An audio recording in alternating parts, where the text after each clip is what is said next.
Super Bowl 60 is fast approaching, and you can bet on every moment of Super Bowl glory. Every trip to that end zone matters more than ever, as the Seahawks and the Patriots are going head-to-head. And DraftKings Sportsbook has all your favorite ways to bet touchdowns for Super Bowl 60. The next great Super Bowl touchdown is coming, and you can bet on every moment of glory. New customers, bet $5 and get $300 in bonus bets if your bet wins. Download the DraftKings Sportsbook app.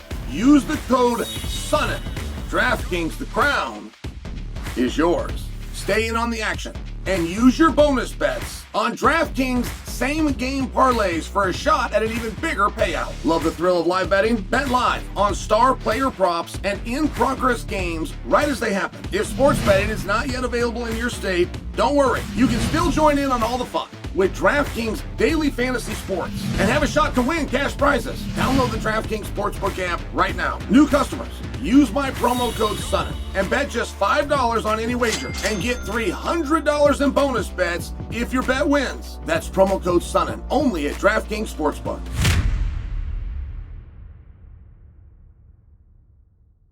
Ilia versus Murphy main event just got announced. All right, well, that's great. That solves a lot of problems. Who should be next? Who should be the guy between these two guys? That's really hard. They've already had their feelings hurt when Lopes got the nod. Let's solve this. We're going to solve it the hard way, and neither one of you is next, but you're the one after that. Okay. And what does that mean for Volk? Like, when I very first heard that Ilia was fighting Murphy, I mean, first off, that's an awesome fight.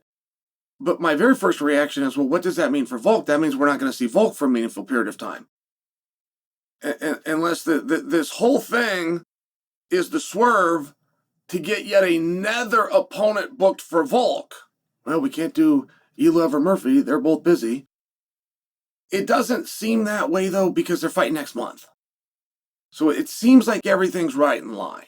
And it's the end of next month. It feels like it's a time away, but guys, we're in February and they're going to fight in March. They're fighting next month.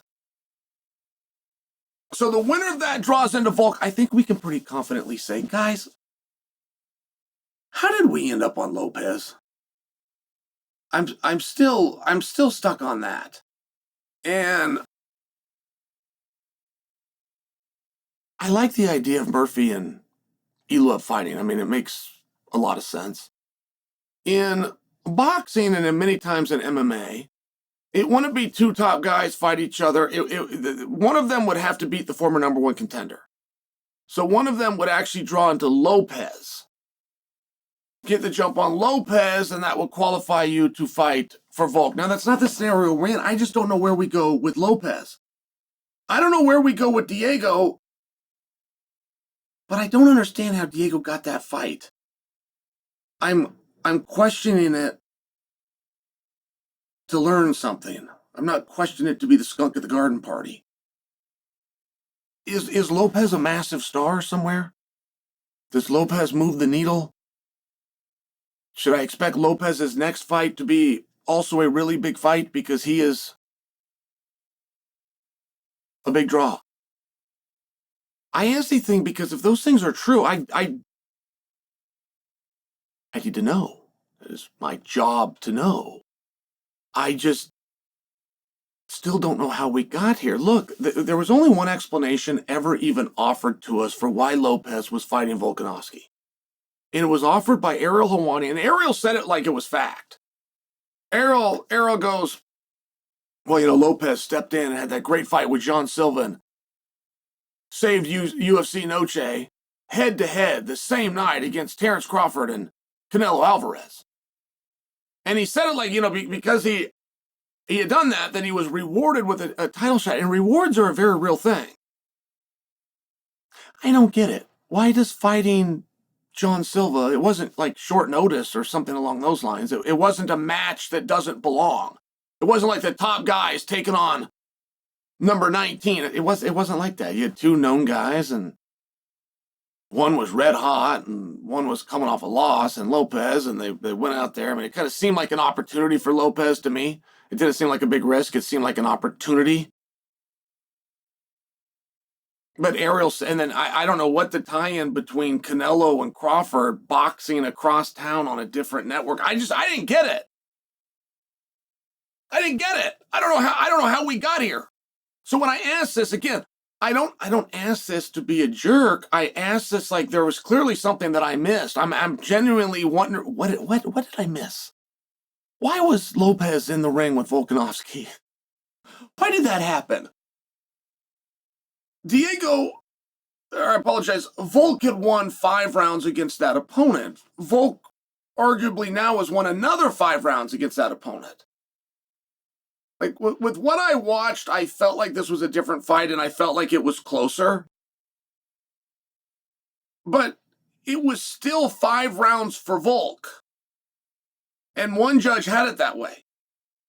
One judge had the courage to say, in spite of you knocking him down, you still lost the round.